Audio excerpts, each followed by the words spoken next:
we have Jeff Dean. And if you read Jeff's bio, he's run everything at some point in Google, including overseeing the genesis of this industry and the BERT paper that kind of sparked things so many years ago. And we're very fortunate at Sequoia to have our partner, Bill Korn, who spent about a decade before Sequoia running most of engineering at Google with Jeff. And so please welcome Jeff and Bill. Thanks.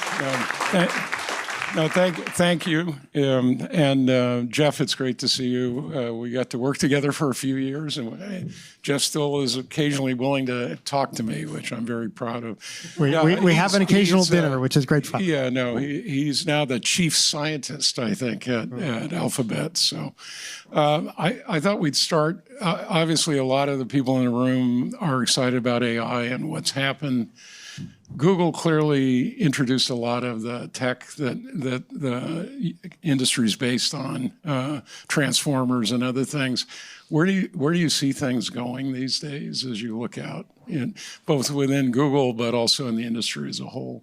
Yeah, I mean, I think this sort of period has been a fairly long time in developing, even though it's sort of come into sort of popular visibility only in the last 3 or 4 years. But really, starting maybe in 2012 and 13, people were starting to be able to use these really, at that time, what seemed like large neural networks to solve interesting problems. And the same sort of algorithmic approach would work for vision and for speech and for language. And that was, pretty remarkable and kind of brought attention to machine learning as a way to solve those problems rather than sort of more traditional handcrafted approaches. And one of the things we were interested in 2012 even was how can you scale and train very, very large neural networks. So we trained a neural network that at the time was 60x larger than anything else. And we used 16,000 CPU cores because that's what we had in our data centers, and got really good results. And that really cemented in our mind that scaling these approaches would really work well. And there's been, a whole bunch of evidence of that and, hardware improvements to help increase our ability to scale to larger and larger models, larger data sets. We had an expression, bigger model, more data, better results, which has been sort of relatively true for the last 12 or 15 years. And where things are going, I think, now the models that we have are capable of doing really interesting things. They can't solve every problem. They can solve a growing set of problems year over year because the models get better. We have better algorithmic improvements that show us how to, train larger models with, the same compute cost, more capable models. And then we have scaling of hardware. We have, increasing compute per unit of hardware. And also we have, reinforcement learning and post-training kinds of approaches that are making the models better and sort of guiding them into the ways that we want them to behave. And that's really exciting, I think. Multimodality is another big thing, like having, the ability to put in audio or video or images or text or code and have it sort of output all those kinds of things as well is pretty useful. The industry is, I think, mesmerized by agents right now. How real do you think agents are? I know Google introduced an agent framework. Some of this stuff, not Google's necessarily, but some of the agent stuff seems to be a little bit vaporware to me. So, yeah, I mean, sorry, folks, I'm a little direct, as some folks will tell you. It's all good. I mean, I think there's a lot of promise there because, I do see a path for agents with, the right training process to eventually be able to do many, many things in the virtual sort of computer environment that humans can do today. Right now they can sort of do some things, but not most things. But the path for increasing the capability there is, reasonably clear. You get more reinforcement learning going. You have more agent experience that it can learn from. You have, early nascent products that can do some things, but not most things, but are still incredibly useful for people. And I think similar things will happen in sort of physical robotic agents as well. Like, right now that we're probably close to making that transition from, robots in messy environments like this room kind of don't quite work today, but you can see a path where in the next year or two, they'll start to be able to do 20 useful things in this room. And that will introduce, pretty expensive robotic products that can do those 20 things. And then learning from experience, they will then get cost engineered to now have something that's 10 times cheaper and can do, 1,000 things. And that's going to engender even more cost engineering and more improvement in capability. So it's exciting. It is, and it does seem like it's coming, even though it's vaporware today. But I guess one of the other things that comes up, I think, with a lot of young companies is what's happening with the large models. I mean, clearly, Google has the Gemini 2.5 Pro and deep research and so forth, and then there's OpenAI and a number of other players. I think there's a open debate about how many large language models, open source, closed source, where are things going? How do you think about that? Obviously, Google has a strong position and wants to, I'm sure, dominate in that area. But how do you see the landscape? Yeah, I mean, I think clearly it takes quite a lot of investment to build the absolute cutting edge models. And I think there won't be 50 of those. There may be like a handful. And there are an awful lot of, once you have those capable models, it's possible to make much lighter weight models that can be used for many more things because you can use techniques like distillation that I was a co-author on and got rejected from NeurIPS 2014 as unlikely to have impact. I've heard that. I've heard that technique may have helped DeepSeek. So that's a really nice technique if you have a better model, and then you can put it into a smaller scale thing that actually is pretty lightweight and fast and all the kinds of properties you might want. I mean, I think there will be quite a number of different players in this space because, different shape models or models that focus on different kinds of things. But I also think, a handful of really capable general purpose ones will do pretty well. Fair enough. I guess hardware is the other thing that's interesting. It looks to me like every large player is building their own hardware. Obviously, Google has been very public about the TPU program, but Amazon has their own. Rumors are Meta has one. Rumors are OpenAI is building one. There's lots of hardware, and yet the industry seems to only hear about NVIDIA. I'm sure that's not true in your office, but how do you think about that? How important is specialized hardware for this stuff? Yeah, well, I mean, it's very clear that having hardware that is focused on sort of machine learning style computations, and, I like to say accelerators for reduced precision linear algebra are what you want, and you want them to be better and better generation over generation, and you want them to be connected together at large scale with super high speed networking so that you can, spread your model computation out over as many, compute devices as possible. I think it's super important. I helped bootstrap the TPU program in 2013 because it seemed obvious we would want a lot of compute for inference. At that time, that was the first generation. And then the next generation of TPUs, TPU v2, was focused on both inference and training because we saw a big need there. And I think we're on now, we stopped numbering them for some annoying reason. So now we're on Ironwood, which is coming out any day now, and Trillium before that. So. Be careful. That sounds like an Intel chip naming strategy, which hasn't worked that well. Small edit distance from Itanium, which is a little scary. Yeah, no. I guess going a little bit off topic, and then maybe we'll open to questions from folks in the room. I have a lot of friends who are physicists. They were a little surprised when Jeff Hinton and his colleagues won the Nobel in physics.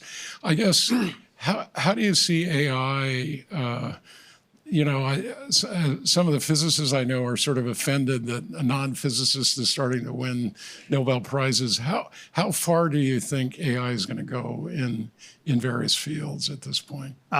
Pretty far, I think. I mean, also this year, my colleague Demis and John Jumper won it for I chemistry. almost forgot that. Yes. So double Nobel Prize celebration Monday and Tuesday or whatever it was. So, I mean, I think that's a sign that really AI is influencing lots of different kinds of science because, at its core, can you learn from interesting data? And a lot of parts of science are about making connections between things and understanding them. And if you can have AI assisted help in doing that, one of the things I've seen in many different fields of science is many disciplines often have incredibly expensive computational simulators of some process, like weather forecasting is a good example, or fluid dynamics or quantum chemistry simulations. And often what you can do is use those simulators as training data for a neural net and then build something that approximates the simulator, but now is 300,000 times faster.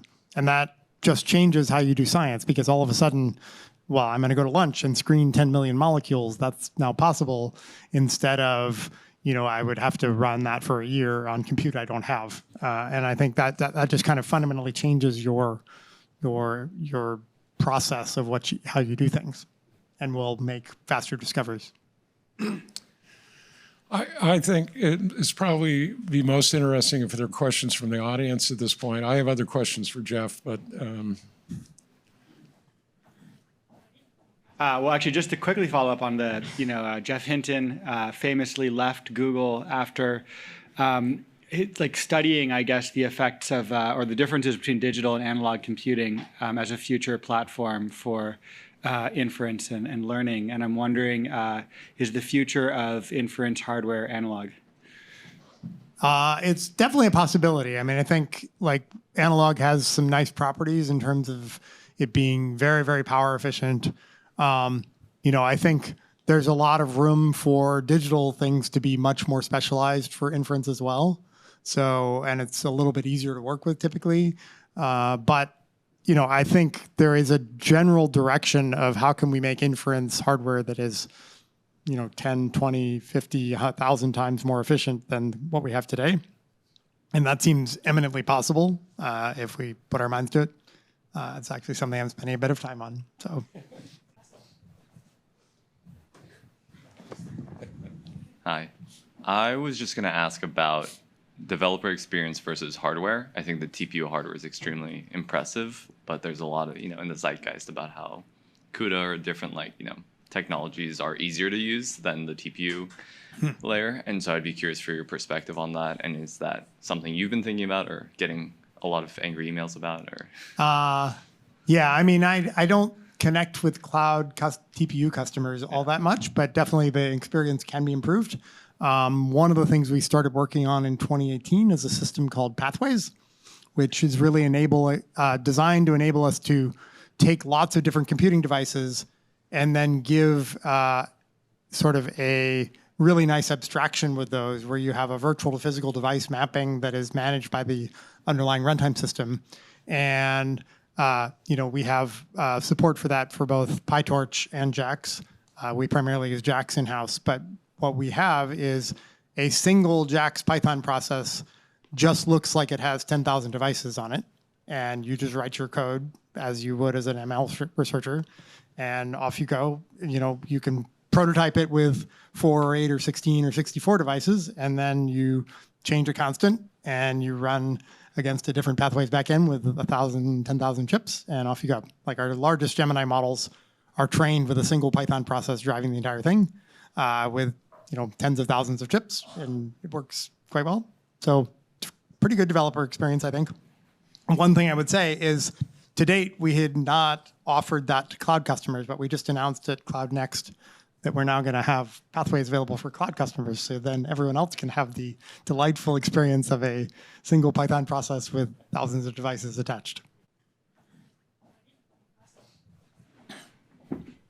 And I agree, that's a much better experience than managing 64 processors for your 256 chips. Like, why would you want to do that?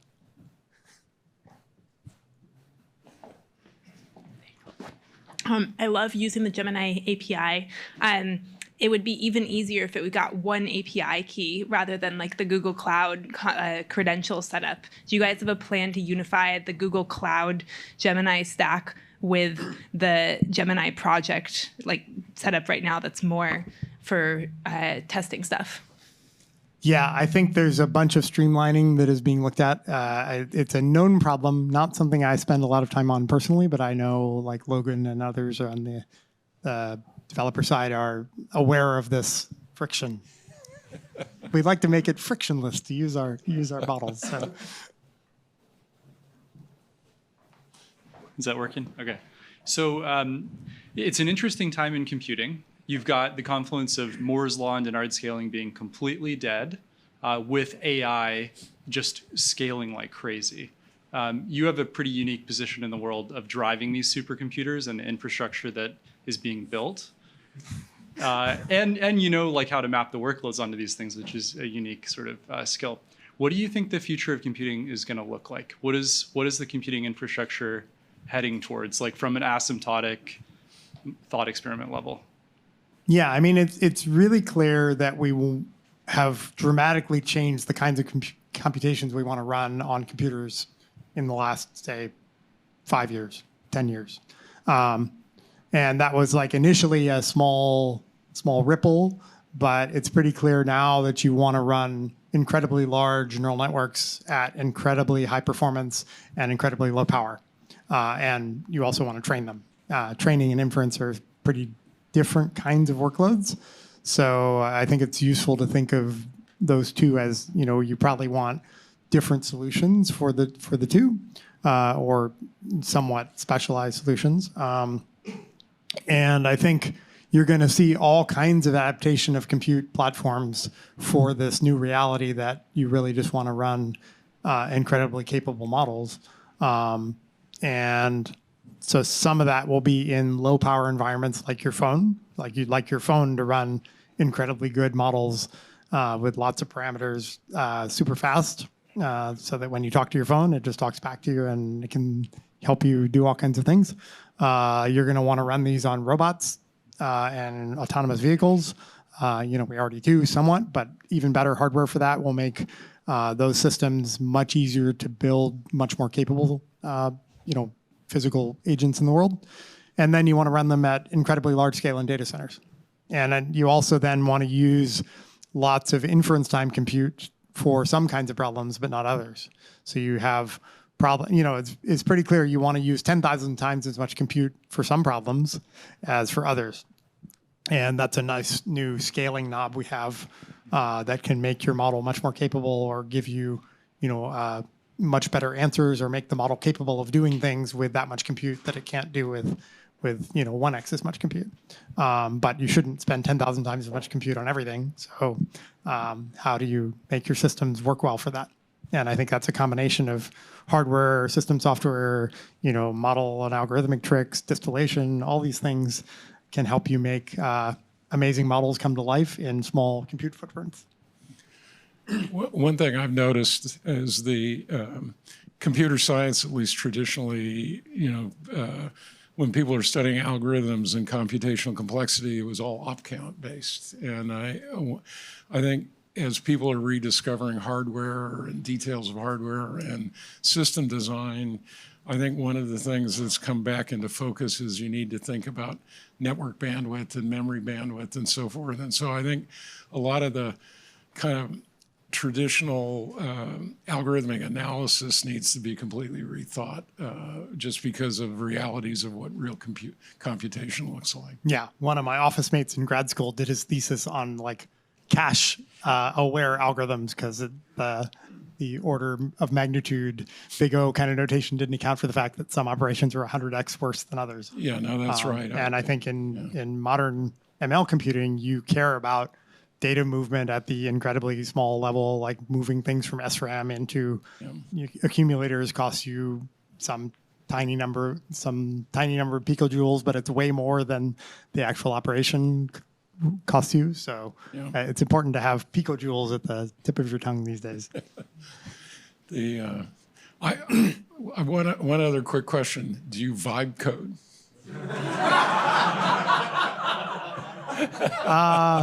I've been trying it a little bit. It actually works surprisingly well. Yeah, I mean, we've had some nice.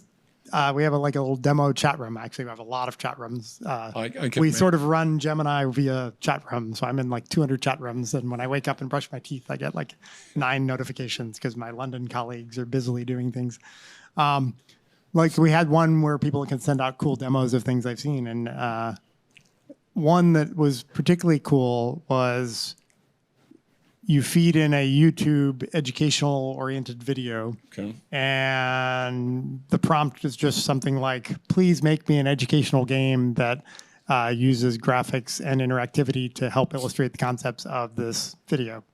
And, it doesn't work every time, but 30% of the time you get something that's actually kind of cool and related to differential equations or traveling to Mars or, doing some kind of cell aspect thing. And, that's just an incredible sign for education. The tools we now have and will have in the next few years really have this amazing opportunity to change the world in so many positive ways. So I think we should all remember that as kind of what we should be striving for. Would you mind passing there and then maybe there? Yeah, I would love to hear your thoughts about the future of search, and especially given Chrome has such big distribution, right? And then especially Chrome already know the credentials like payments and then web signing credentials. Have you thought about getting Gemini just directly into Chrome? Making the Chrome app Gemini app instead of have a separate app. I say this because I'm a long-term Googler, so just think about. Yeah, I mean, I think there are definitely lots of interesting downstream uses one could make of the core sort of Gemini models or other models. One is, can it help you do stuff in your browser or on your full computer desktop by observing what you're doing and doing OCR on tabs, or maybe it has access to the raw tab contents. That seems like it'll be incredibly helpful. And I think we have some early work in this area that we've published public demos of in video form that seem pretty useful. Things like Mariner and things like that. So TBD. Can you pass the? Jeff, What? question for you. So thank you for your comments. Very insightful. Earlier you mentioned the number of sort of foundational model players, will likely only be a handful. And, this is largely because of, kind of the infrastructure costs and sort of the scale of investment to sort of remain at that cutting edge. And so sort of as this battle for the frontier unfolds, how do you see where do you see this end game going? Where's where does this lead us? Is it just whoever writes the biggest check to build the biggest cluster wins, or is it better? You just talked about better utilization of unified memory optimization and sort of different efficient uses of what you already have, or is it the consumer experience, or where does this arms race lead us? Isn't it just whoever gets to Skynet first, the game's over? Yeah, I mean, I think it's going to require really good, insightful algorithmic work, as well as really good systems, hardware, and infrastructure work. I don't think either one of those is more important than the other, because what we've seen in, say, our Gemini progression from generation to generation is the algorithmic improvements are as important, or maybe even more so, than the hardware improvements or the more larger amount of hardware we're putting to the problem. But both are incredibly important. And then I think from a product standpoint, there's sort of early stage products in this space, but I don't think we've collectively hit on what is the thing that, or it's probably going to be many things that become the daily used products for billions of people, right? I think There's probably some in the educational space or in general information retrieval that is search-like, but sort of taking advantage of the strengths of large multimodal models. I think probably helping people get stuff done in whatever work environment they find themselves in is going to be an incredibly useful thing. And how will that get manifested in product settings? How do I manage my team of 50 virtual agents that are off doing things, and they'll probably be mostly doing the right thing, but occasionally they'll need to consult with me about some choice they need to make. I need to give them a bit of steering. How do I manage 50 virtual interns? It's going to be complicated. Hi, Jeff. Thanks for being here, right here. Oh, sorry. I literally cannot think of anyone better in the world to ask this question. How far do you believe we are from having an AI operating 24/7 at the level of a junior engineer? Not that far. Yeah. Is that 6 weeks or 6 years or? Every year in AI seems like a dog 7 or something. I will claim that's probably possible in the next yearish. Yeah. Hi, Jeff. You talked about scaling pre-training and now scaling RL. How do you think about in the future trajectory of these models? Will it be one large model with all the compute, or a constellation of smaller models that have been distilled from these larger models, both working in parallel? How do you see the future landscape? Yeah, I mean, I've always been a big fan of models that are kind of sparse and have different parts of expertise in different parts of the model, because from our weak biological analogies, that's partly how our real brains get so power efficient. Is we're 20 watts or whatever, and we can do a lot of things, but our Shakespeare poetry part is not active when we're worried about the garbage truck backing up at us in the car.